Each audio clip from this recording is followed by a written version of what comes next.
Wow, folks, here we are. We're at the final in our series I've entitled 66 Books.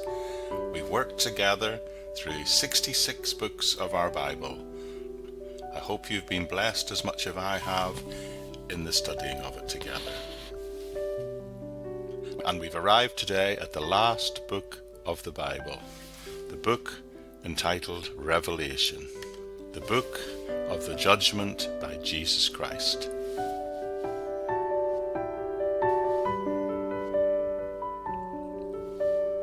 Revelation is the only holy prophetic book in the New Testament. There are in fact 17 such books in the Old Testament. It is without doubt a superb finish to God's messages to the world he loves. The name of the book is taken from the verse, which tells us that this is the revelation of Jesus Christ. Now the author is declared to be Jesus Christ, but the one who receives it and passes on to us is someone who calls himself John, and he describes himself as a servant of Christ. Tradition says the author was again John the Apostle. John states that he was banished to the island of Patmos in Revelation chapter 1 verse 9, and we know that John was released by the Roman leader Nerva in 96 AD. Therefore John probably wrote the Revelation around about the time of his release, or in the last year of his captivity in 95 or 96 AD. Revelation was addressed to the 7 churches of Asia Minor, and John begins by naming Ephesus and continues clockwise through the list of 7 churches until he arrives at Laodicea. At least some of these churches were suffering persecution, quite severe persecution in some cases. You see, Domitian was the first Roman emperor to demand emperor worship while he was still alive, and it was this that led to this new persecution of Christians. The message of the book is fairly straightforward on a superficial level. It is the revealing of Jesus Christ as the judge. He will be the one who will judge the world, and he's the one who will judge the church. The message is that since Jesus Christ is the judge of the churches as well as the world, then persecuted Christians should be comforted, and complacent Christians should be challenged to endure in the knowledge that they will be rewarded in the future. The structure of this book is probably more complicated than any other in the Bible. The literary form is a blend of letter writing and what is called apocalyptic literature. Apocalyptic literature uses symbols which often appear random on the surface, for example, beasts with 7 heads and 10 horns, etc.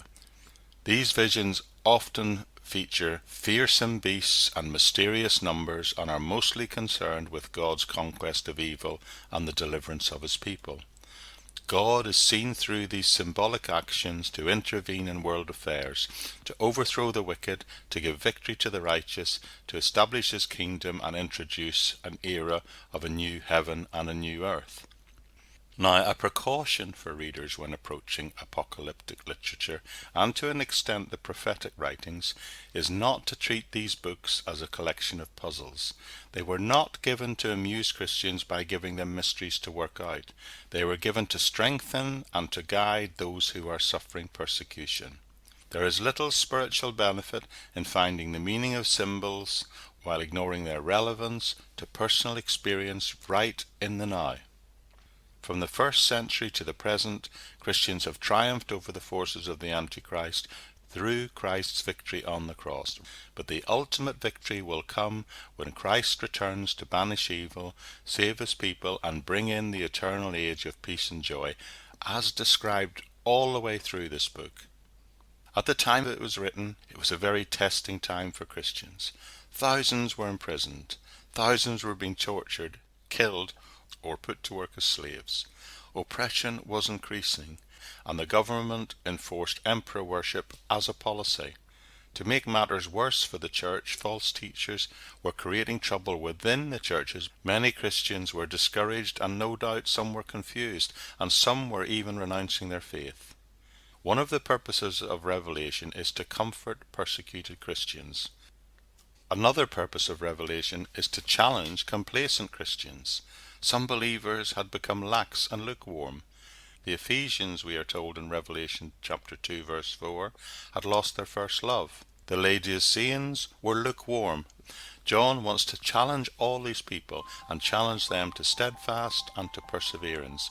So he writes to remind them that the Lord is returning and their eternal reward will lie with him. So in summary, the Apostle John wrote this book to the 7 churches of Asia Minor, revealing Jesus Christ as judge of the churches and the world in order to comfort the persecuted, to comfort Christians, but also to challenge complacent Christians.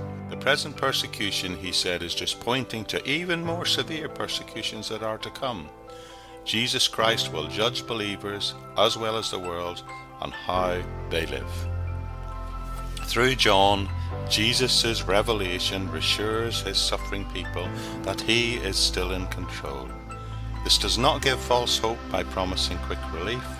On the contrary, it prepares us for even greater endurance by revealing both the extent of the troubles yet to come, but also the eternal reward that awaits those who stand firm in him. Jesus is revealed in this book as the ruler of the world who is still in control and the one who will judge both the church and the world. In God's time, Jesus will return to punish his enemies, save his people, and bring in an age of eternal peace and joy. And we can be oh so thankful for that.